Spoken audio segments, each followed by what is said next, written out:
So today I'm going to talk about the myth of customer service in higher education. So I know many of us here have taken workshops, listened to webinars, programs that talks about customer service in higher education, right? Even myself, I've done that. Nods? Yes? Nods?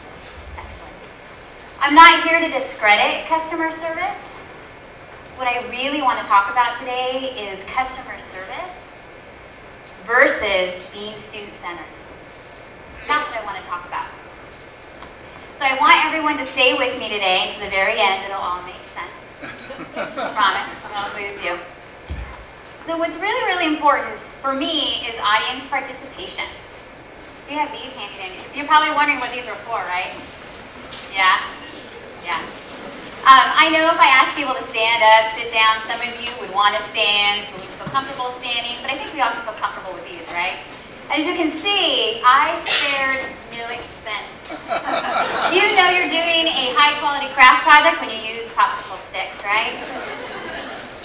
Actually, this is one step up from what I was going to do. I was going to use paper plates, but I thought it was cruel to make professionals hold paper plates above their heads. It's all making mindful of budgets and things of that sort. So I'm going to start off with a little participation. What I'm going to do is I'm going to share with you some quotes.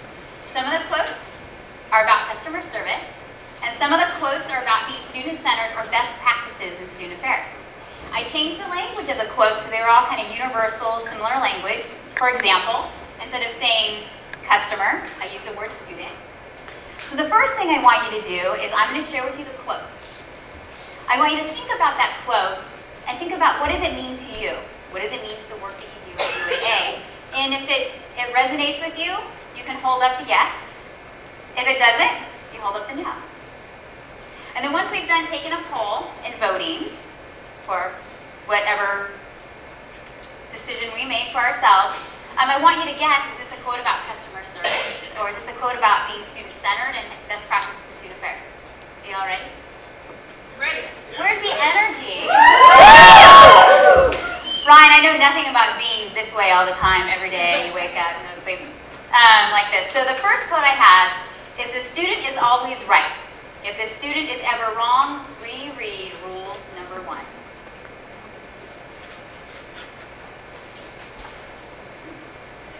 Good thing I got LASIK, because I can see. I'm seeing a lot of no's out there. A lot of no's out there. So is this customer service or student-centeredness? Customer service. Our most unhappy students are our greatest source of learning. Lots of yeses. Yeah. Is this customer service or student-centeredness? Oh. It's actually modified from Bill Gates with customer service. But it might fit for both. Student success depends on the amount of physical and psychological energy that a student devotes to the academic experience. Yeses. Yeah. So customer service, student-centeredness? Student-centeredness. Yeah, this is actually from Austin's theory of engagement when it comes to student success. Creating learning environments and learning experience for students has always been at the heart of student affairs work. I'm saying yes. It means a lot to us, doesn't it? This comes from the principles of best practice in student affairs. You are helping a student, not a life sentence. Learn to enjoy your work. A lot of yeses. Is that customer service or student-centeredness? It's customer service. Educational institutions have the obligation to consider the whole student. What's fascinating about this sentence is it comes from an article from the 1930s talking about the student personnel point of view. It wasn't called student affairs back then, but think about that from the 1930s. Students don't expect you to be perfect. They expect you to fix things when they go wrong. See, no yeses. Customer service, student-centeredness? Customer service. Yeah. Our role is to assist students to develop a sense of agency. Yes or no in the work that you do? Agency. So taking responsibility for themselves? Saying yes. And I know Res Life's like, yes. for them taking responsibility for themselves, learning how. What? Okay. Okay, student services is not a department, it's everyone's job. Yeah, I'm hoping everyone says yes. And this one, the student's perception is your reality. I hear yes. Is that a good thing? No, maybe. Is that customer service or student-centeredness? Customer service. How about this one? This is my last one. So this is for our students that have very supportive families and parents. The student's parents' perception is your reality. Yes and no. So keep these. So some of those made us think a little bit, right? Some of us made us chuckle.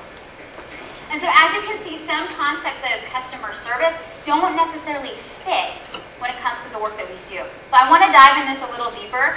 And again, this is audience participation, right? So I'm going to actually walk around the room and make this video taping a little difficult. So can you follow me? You can be able to do it. You might not be able to see me. I'm a little short, but we'll give it a try. So I'm not above bribing people for participation. I'm really not. So together what I want to do is have us define what it means to be student-centered and then what customer service is all about. So if you raise your hand, you share, you get candy.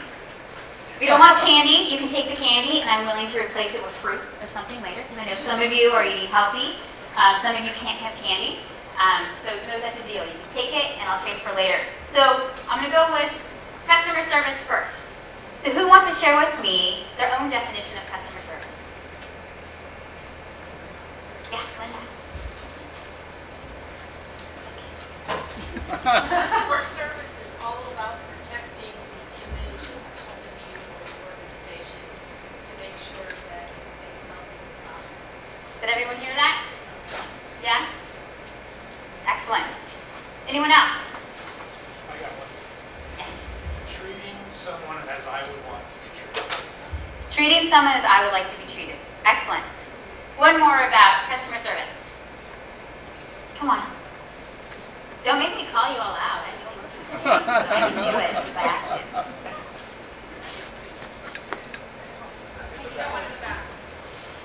Oh, Peggy. Creating efficient business processes. Efficient business processes. Excellent. You want to count? Okay. Oh, excellent. I'm a softball player, so I'm proud of that right there. How about student-centeredness? Oh, for you. Student-centeredness. Yes, Rob? Not meeting students where they are. Meeting students where they're at. Excellent. Thank you. Ready? There you go.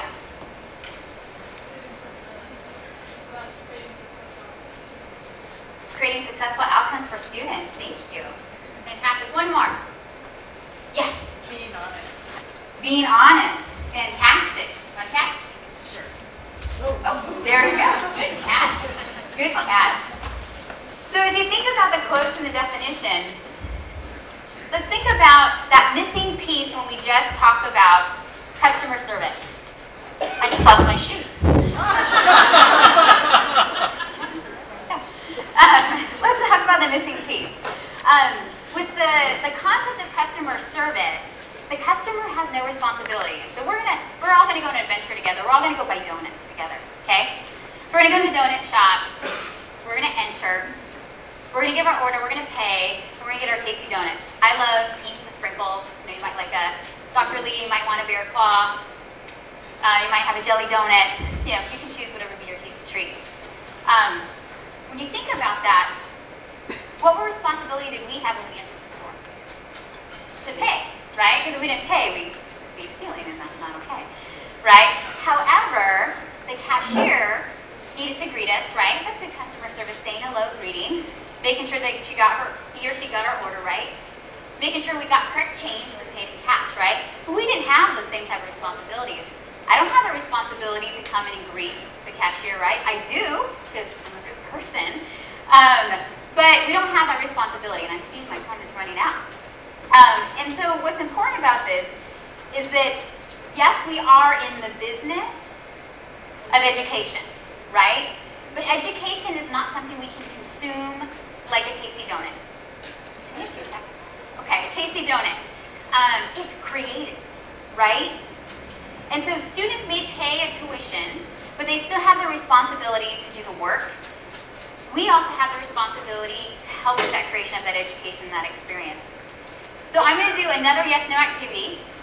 Okay, so have your little placards ready. And this is about our everyday lives when it comes to user agreements. Okay? So who here, when you upgrade your iTunes or you get software and you have that user agreement that reads all the fine print? Tons of no's, right? What do? You hit okay and send, right? But what you didn't do is you didn't read and learn about your responsibility as a consumer. They have things in there that say you may not do this, right? They also have parts of it of the company has a responsibility to you, right? You didn't take that moment. And think about when we enroll a student, there's those user agreements, right? There's our policy and procedures, there's the syllabi, there's the processes. The student has a responsibility, right, to meet our expectations for behavior, following our deadlines, but we also have our end of the user agreement, right, to create processes and things that make it easy for the student to be successful. So if we think just about customer service, it's too narrow. It's not focused on developing the whole student. We need to help them navigate the system and learn responsibility. Being student-centered allows us to be partners with them, and we help them succeed together. And everyone needs to understand the user agreement. Over 60 years of research when it comes to student success is that an engaged student is a successful student. If they invest the time and effort in educational and corporate activities, they will be successful. We cannot treat students all the same. If we're just focused on customer service, it doesn't give us the flexibility to meet each individual student's needs. And regardless of your role on campus, that is one of the most amazing things about the student affairs profession is our flexibility. Student-centeredness is providing good customer service with acknowledging that a student is a different type of customer and the university is a different type of business. It is a partnership between the student and the university, and we have a responsibility to each other. We should be removing barriers. We should be providing appropriate support and creating environments that engage them in our academic community.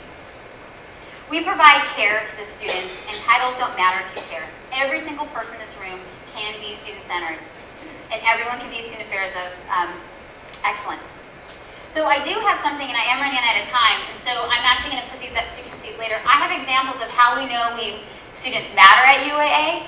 On our MapWork survey, we ask students how you matter. We have a How Do You Matter? How Do You Know You Matter campaign for our students. And this is the work that shows us we're being student-centered, providing that good customer service linked to student-centeredness. Students saying, I'm involved with so many opportunities on campus that I know I'm making an impact somewhere. This is an engaged student, right? We help the student understand the opportunities on campus. And I have a few more here. And what I'm going to do is I'm going to put them, maybe I'll find a place for them so you can look at how students are communicating to us that we're making a difference. And so, to end with, customer service is too narrow, but student-centeredness encompasses all that customer service has that benefits our students. It's creating those policies and procedures that are best for the student. We're not doing what's easy for us, we're doing what's going to work for the student and easy for them. There's a quote that I love by David Perry from an article in the Chronicle, and it's titled, Faculty Members Are Not Cashiers. And he states, students are not customers to be served, they are more important.